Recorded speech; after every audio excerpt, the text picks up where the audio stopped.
નમસ્કાર મિત્રો, ખાસ કરીને આજના વિડીયો આપણે માહિતી આપવાની છે જે આપણે પ્રાકૃતિક ઇલાજ કરીને કેવી રીતે પાકનો ગ્રોથ વધારવો છે, પાકની અંદર વધુ ફ્લાવરિંગ લાગે, ફ્લાવરિંગ ખરતું અટકે, વધુ ઉત્પાદન આવે અને આપણી જમીન કે પર્યાવરણ કે આપણા સ્વાસ્થ્યને નુકસાન ન કરે, આ બાબતની વાત કરવાની છે। આમ જોવા જઈએ તો અત્યારે આપણા દેશની અંદર મોટાભાગે જે ખેતી થાય છે એમાં રાસાયણિક ખેતીને વધુ પ્રાધાન્ય આપવામાં આવે છે। રાસાયણિક ખેતી કરીએ છીએ જેની કારણે આપણી જમીન પણ ખરાબ થાય, પર્યાવરણ ખરાબ થાય, આપણું સ્વાસ્થ્ય ખરાબ થાય છે અને અનેક પ્રકારની નુકસાની આવે છે ને એની સાથોસાથ આપણે આર્થિક રીતે પણ ઘણા બધા ખર્ચ થાય છે। જેવી રીતે અત્યારે આપણે કોઈ પણ પાક હોય, અત્યારે જે ગ્રોથનો ટાઈમ છે, ગ્રોથનો ટાઈમ હોય, ફ્લાવરિંગનો ટાઈમ હોય, તો એની અંદર અલગ અલગ જે એગ્રોમાંથી ઘણી બધી દવાઓ મળતી હોય છે। એ દવા આપણે વેચાતી લઈએ તો એક તો એ દવા મોંઘી હોય છે, મોંઘા ખર્ચ પણ કરવા પડે અને અંતે આપણે બીજી ઘણી બધી રીતે એ નુકસાન પણ કરતું હોય છે। ત્યારે આપણે જે પ્રાકૃતિક ખેતી છે એનું પણ આપણે થઈ શકે એટલો આપણે ઈલાજ કરવું જોઈએ, જેથી કરીને આપણે ખર્ચ પણ ઘટી શકાય, પરિણામ સારું મળે ને આપણે ઉત્પાદન પણ સારું એવું મળે। એટલે ખર્ચ ઘટાડવો એ પણ ખેતીની અંદર એક નફો કરવા બરાબર છે। એટલે એની અંદર આમ જોવા જઈએ તો રાજ્યની અંદર ઘણા બધા ખેડૂત ભાઈઓ છે એ પ્રાકૃતિક ખેતી કરતા હોય છે।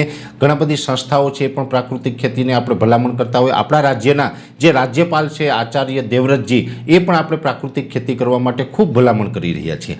ત્યારે પ્રાકૃતિકની અંદર અલગ અલગ જે આપણે ઈલાજ કરતા હોય એમાંનો એક ઈલાજ મારે બતાવવાનું છે દૂધ અને ગોળનો। આમ તો આપણે દૂધ અને ગોળને લઈને ઘણી વખત વિડીયો મૂકી ચૂક્યા છે, છતાં પણ અત્યારે આજની તારીખ આપણે એટલા માટે આ ભલામણ કરી રહ્યા છીએ કેમ કે અત્યારે જે આ પીક સિઝન ચાલી રહી છે અને આ સિઝનની અંદર પણ કોઈ મિત્રો ભૂલી ગયા હોય તો એને યાદ કરાવવાનું છે।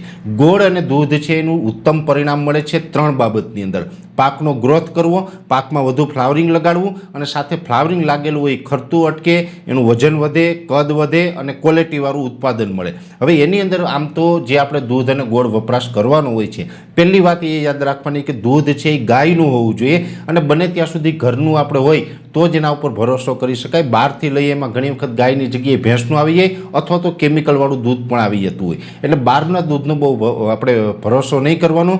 ઘરનું દૂધ હોય ગાયનું તો જ એ આપણા માટે ગાયનું દૂધ ગણી શકાય।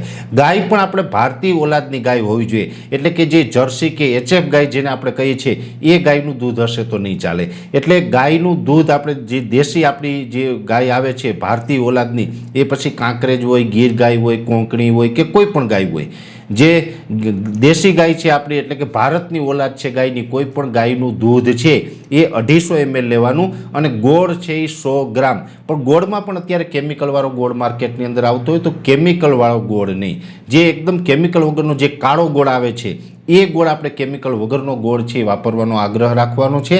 ઘણી જગ્યાએ રાબડા હાલતા હોય તો ત્યાંથી પણ આપણે કેમિકલ વગરનો ગોળ મળતો હોય છે અને ઘણી જગ્યાએ આપણે માર્કેટમાં પણ કેમિકલ વગરનો ગોળ છે એ મળે છે। એટલે કેમિકલ વગરનો ગોળ અને દૂધ લેવાનું છે। દૂધની અંદર કેલ્શિયમની માત્રા ભરપૂર હોય, સાથે બીજા પણ અન્ય મિનરલ્સ એની અંદર આપણે મળતા હોય છે। જેવી રીતે ગોળમાં જોવા જઈએ તો ગોળમાં ફોસ્ફરસનું પ્રમાણ વધારે હોય અને બીજા પણ અમુક તત્વો છે એમાંથી આપણે મળી જતા હોય છે। હવે જ્યારે છંટકાવ કરવાની વાત આવે ત્યારે એક પંપની અંદર 250 ml ગાયનું દૂધ અને 100 ગ્રામ ગોળ, આ બંનેનું પહેલાં તો દ્રાવણ કરીને એક પંપની અંદર 250 ml દૂધ અને 100 ગ્રામ ગોળ આ જો નાખીને કોઈ પણ પાક ઉપર છંટકાવ કરવામાં આવે, એ પછી આપણે શિયાળાની અંદર ધાણા, જીરું, ચણા, લસણ, ડુંગળી, ઘઉં હોય અથવા તો શાકભાજી હોય કે કોઈ પણ પાક હોય, દરેક પાકમાં તમે વાપરી શકો, દરેક સિઝનમાં વાપરી શકો છો। 250 ml દૂધ અને 100 ગ્રામ ગોળ નાખીને કોઈ પણ પાક ઉપર છંટકાવ કરીએ તો જ્યારે ગ્રોથનો ટાઈમ હોય ત્યારે છંટકાવ કરવામાં આવે તો પાકનો સારો એવો ગ્રોથ થાય છે। જ્યારે ફ્લાવરિંગનો સ્ટેજ આવી જાય ત્યારે છંટકાવ કરવામાં આવે તો સારું એવું ફ્લાવરિંગ લગાડવામાં મદદરૂપ થાય છે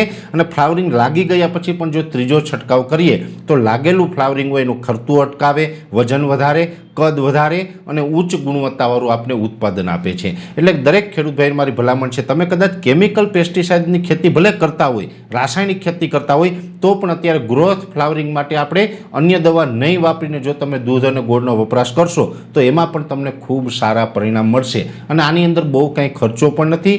આપણે ખર્ચ વગરનું છે ને 100% આપણે આને પ્રાકૃતિક કહી શકાય, ઓર્ગેનિક કહી શકાય, કોઈ કેમિકલ વાપરવું ન પડે। એટલે આપણે ખર્ચમાં પણ ફાયદો થશે, આપણી જમીનને કોઈ નુકસાન પણ નહીં કરે, પર્યાવરણને નુકસાન પણ નહીં કરે અને ખાસ કરીને આપણા સ્વાસ્થ્યને પણ નુકસાન ન કરે। એટલે દૂધ અને ગોળનો વપરાશ છે દરેક ખેડૂત ભાઈઓ છે એ પાકના ગ્રોથ માટે અને સારા ફ્લાવરિંગ માટે કરે તો ઉત્તમ પરિણામો મળે છે અને શક્ય હોય તો એ સિઝન દરમિયાન ટોટલ 3 છંટકાવ કરવાના। જો 3 છંટકાવ કરવામાં આવેલા હોય તો ખૂબ સારા પરિણામ છે દૂધ અને ગોળના મળે છે। પણ અંતમાં ફરીથી એક વખત હું આપને જણાવવા માંગીશ કે દૂધ છે એ ગાયનું જ હોવું જોઈએ અને ખાતરીબંધ હોવું જોઈએ. બને ત્યાં સુધી આપણી ઘરની ગાય હોય તો જ એના ઉપર ભરોસો કરી શકાય. અને ગોળ છે એ કેમિકલ વગરનો ગોળ હોવો જોઈએ. એટલે આ રીતે ગોળ અને દૂધનું જે વપરાશ કરીએ છીએ, અમે છેલ્લા 5-7 વર્ષની અંદર હજારો ખેડૂત પાસે આ પ્રયોગ કરાવ્યા છે. દરેક પ્રયોગની અંદર ખૂબ સારા પરિણામ મળ્યા છે. એટલે દરેક સિઝનની અંદર વારંવાર હું આપને આ ભલામણ કરતો રહું છું. એટલે દૂધ અને ગોળનો વપરાશ કરો એવી દરેક ખેડૂત ભાઈઓને મારી ભલામણ છે. અંતે અન્ય માહિતી છે નેક્સ્ટ વિડીયોમાં આપવામાં આવશે. અત્યારે આ વિડીયોની અંદર એટલું જ. દરેક ખેડૂત મિત્રોને વિનંતી રહેશે કે આ વિડીયોને લાઈક આપીને દરેક ગ્રુપમાં શેર કરી દેવો. જો તમે અમને યુટ્યુબ ઉપર જોઈ રહ્યા હોય તો ચેનલને સબસ્ક્રાઈબ કરજો અને ફેસબુક ઉપર જોઈ રહ્યા હોય તો પેજને ફોલો કરજો. નમસ્કાર.